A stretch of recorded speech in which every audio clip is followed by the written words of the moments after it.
I found a store that sells the shoes of dead people and bought 3 pairs.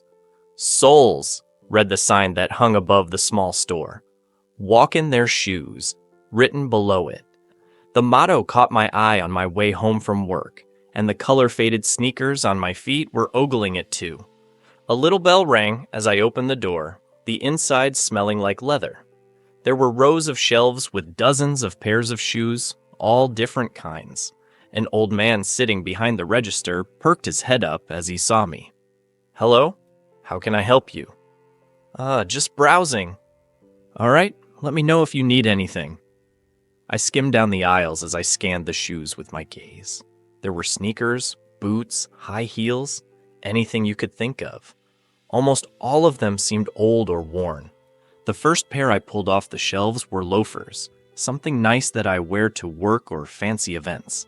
Its black leather was creased but intact, and the metal buckle still shined. As I continued down the aisles, the next pair of shoes I found were white Air Force Ones with only a moderate amount of stains. With enough scrubbing, I could make them look brand new. So I took them as well. And finally, I came across a scuffed pair of dark brown boots. They looked good for wintertime, so I tucked them between my arms along with the other 2 pairs. On a tight budget, I figured that was enough. I dumped the pairs onto the counter as the old man looked up. "Is this all?" I nodded. He typed on a cash register, his eyes darting to each pair as the keys clicked. I handed him crumbled bills as he put the shoes in brown boxes. "Have a nice day and enjoy their shoes." "Thank you." I furrowed my brows as I turned away, his wording confusing me. Their shoes. It was an odd thing to say, and it stuck to the back of my mind on the way home. As I stepped inside, I set the boxes down and unpacked them. It wasn't a traditional shoe store, so I had to hope they'd all fit right. I decided to unpack the loafers first, knowing I'd be wearing those the most. Sitting on my bed, I slipped the first one onto my foot. I wiggled my toes around as I felt the fit of the shoe. It fit perfectly, but with one of my feet being slightly bigger than the other. I decided to try the other one on just to make sure. As I slipped it on, I felt this drowsiness cloud over me. My eyelids sank as my vision blurred, nausea brewing in my stomach. Suddenly, the softness of my bed beneath me grew hard, the temperature around me dropping to a chill. As my vision cleared, I looked around and realized I wasn't in my bedroom anymore. I was in a hospital room, the beeping of a heart rate monitor filling the silent room. I looked down at myself as I was wearing clothes I didn't recognize, but I still had on the black loafers. Then I realized there was a shaking hand wrapped around mine. A dying woman laid in the bed. She was old, losing hair, and visibly tired. I didn't recognize her, yet I felt like I knew exactly who she was. I felt like she raised me, and now she was dying right before my eyes. I wiped away a tear as the preparation for grief became overwhelming. She smiled at me weakly with fading eyes. "I can't do this without you. I can't be here with you," I sobbed. I spoke with no control, but I didn't feel like I was lacking control either. "Yes, you can. I've prepared you for it all of your life." I leaned in as she kissed my forehead softly, gently wiping away a tear. "Take good care of Gigi for me, would you?" I nodded with a smile as tears continued to stream. Somehow that name was familiar too, more than familiar. That was my sister, her face popping into my head. Another person I didn't recognize yet did at the same time. In the moment, it felt impossible to question what was going on, as if it was normal. As I sat back down, I watched life disappear from her as her heart rate flattened. I collapsed into tears, the drops soaking into my pants. The pain was something I had never felt before. It was consuming. Everything felt like it was over, like it was crashing down. Suddenly, I turned to a cracked window that let in a cold, gentle breeze. My face continued to crumble as I rushed towards it. Prying it open, the wind began brushing my hair back as I lifted my foot onto the windowsill. As I balanced on it, I held onto the edges of the window as I looked down. Vertigo hit me like a train as nausea brewed in my stomach. The distance from the window to the ground was terrifying, but enough. I turned to my mother one last time, her corpse lying peacefully on the bed. "I'm sorry." I propelled myself from the windowsill and out into the open air. I squeezed my eyes tight as I free fell, the powerful wind deafening as I pressed against me. As I continued to fall, awaiting the end, I opened my eyes, and as I did, watching the pavement below me quickly grow closer, all I could think about was how much I didn't want to die. But it was too late, as I was now closer to the ground than I was to the safety of the windowsill beneath my feet. I clenched my eyes again as I reached the ground, experiencing a near split second of a gnarly crunching sound in my ears as everything blinked to blackness. Suddenly, I found myself in my bedroom again, my feet safely on the wooden floorboards. My body trembled as my eyes darted around. I tried to tell myself I had just fallen asleep, but it was all too real. I felt all of it. After quickly kicking the shoes off, I stuffed them back in the box and crammed them in my closet. But as terrifying as it was, something about it intrigued me deeply. To be able to literally walk in the shoes of somebody else, it's something you can never truly comprehend, especially someone else's final moments. So I decided that, after taking a break from the first experience, I would try the next pair of shoes tomorrow and see if they would have the same effect. I struggled to fall asleep that night, thinking about the body that I inhabited. To think that he would have done anything to have gone back, but couldn't, it unsettled me, to say the least. The next morning, I decided that I wouldn't be taking my worn-down running shoes on my morning run. Instead, I pulled out the box that contained the sneakers. Dropping them by my feet, I took a deep breath before slipping my first foot inside.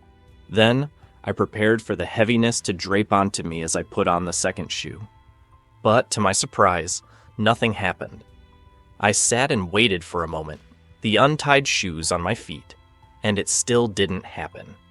I thought maybe I had just struck lucky with one pair that happened to be owned by a dead person. I trotted down my apartment steps and stepped outside. The sun beamed down on me as I queued up a song on my phone and slipped in my earbuds. Then, as I planted my feet onto the ground and began to run, the haze clouded me. Just like last time, my vision blurred.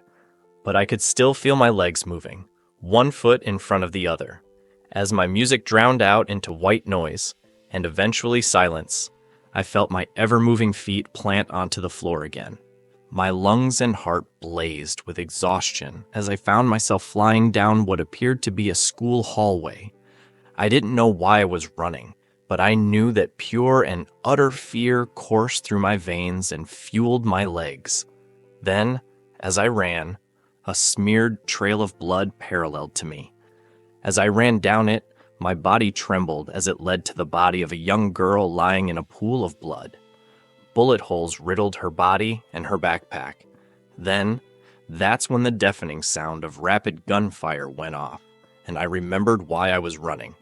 I managed to run even faster as blood-curdling screams echoed throughout the empty halls.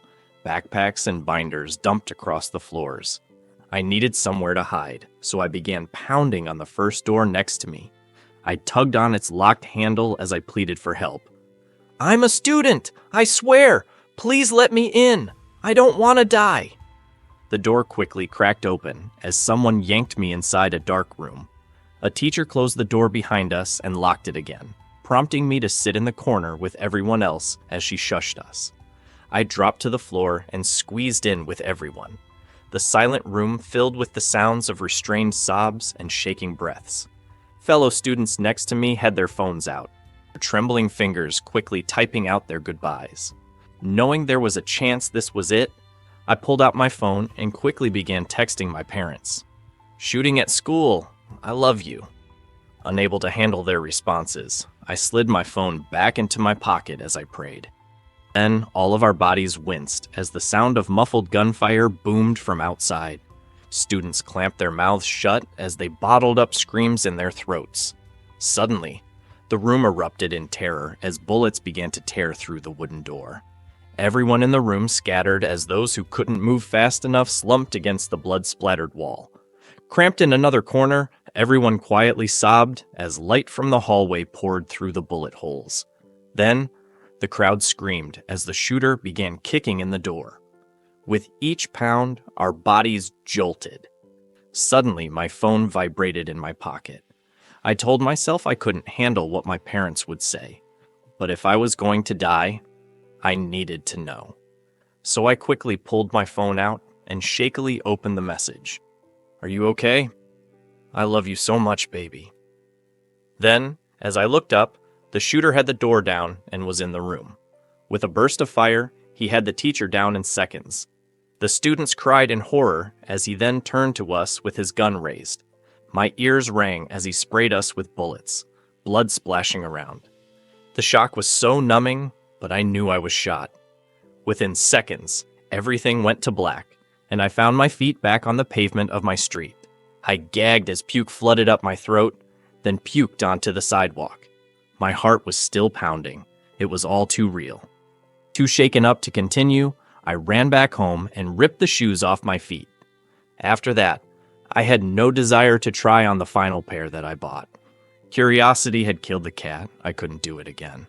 So I shoved the shoes into the back of my closet and never touched them again. As months passed, I nearly forgot I had even owned them. Out of sight, out of mind. During this time, I'd moved out of my apartment and into a house with my girlfriend at the time. Packing was chaotic, and it wasn't all done by me, so somehow the shoeboxes got caught up in all of the mess. With a lot of time spent at work, my girlfriend would do a lot of the unpacking while I was gone. Keep in mind, I had never mentioned the shoes to her. I felt like she'd look at me like I was insane, and I wouldn't blame her for thinking so. The experience itself was insane. So to her, she was just putting her boyfriend's shoes in his closet. One day, on a winter morning, I had overslept for work. Rushing to get ready, I snatched a pair of boots that I didn't have time to give a double take. I crammed my feet into them as I flew out the door, my grip tight on my car keys. As I muttered curses to myself under my breath, I got in the car. And as I closed the car door, it began to happen again. The sounds of the busy street distanced to silence as my vision blurred. As it cleared up, I found myself in the driver's seat of a car. When I looked around, I found myself in dark woods, parked on a trail. Then, I heard the muffled sound of screaming as someone wriggled around in the trunk. Unlike my feelings the other 2 times, this one was different.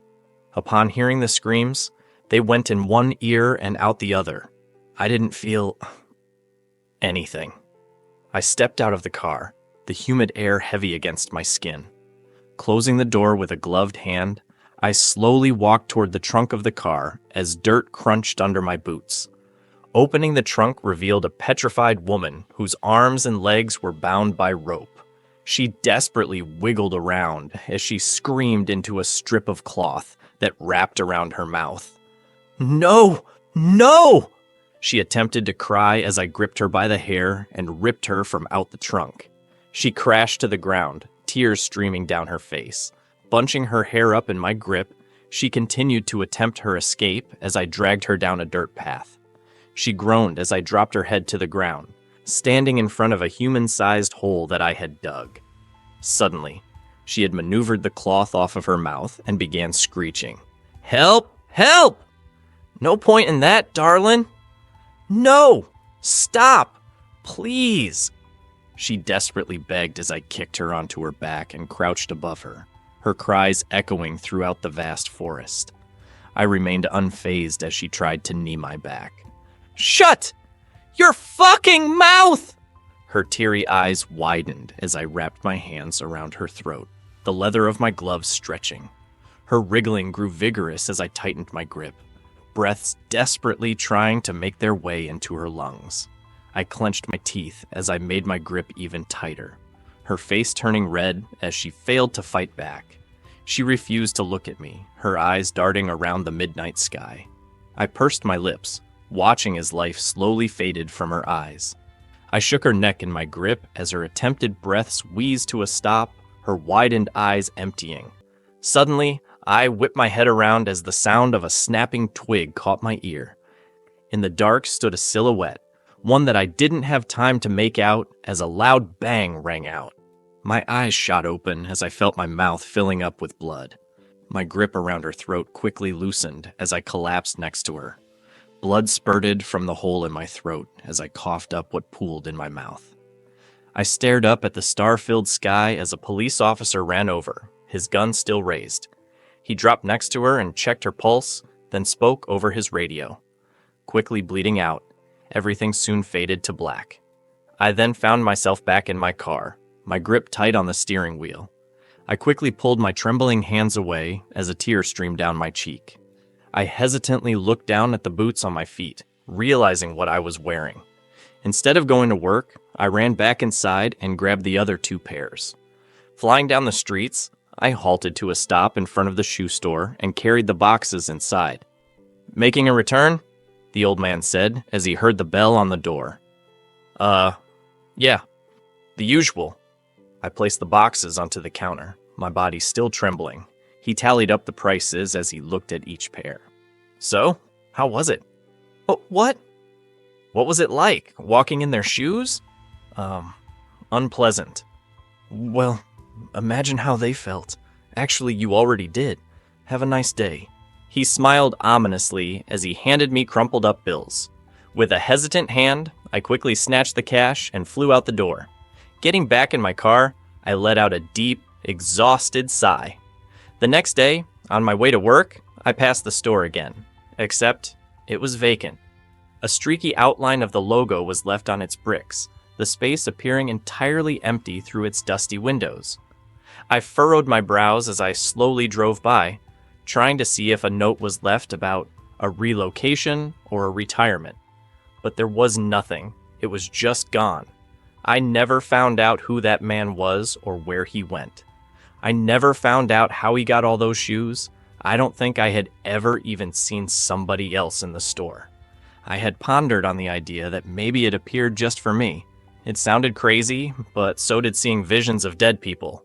I couldn't figure out if I was supposed to be taught a lesson, but I knew it was one I could have lived without learning.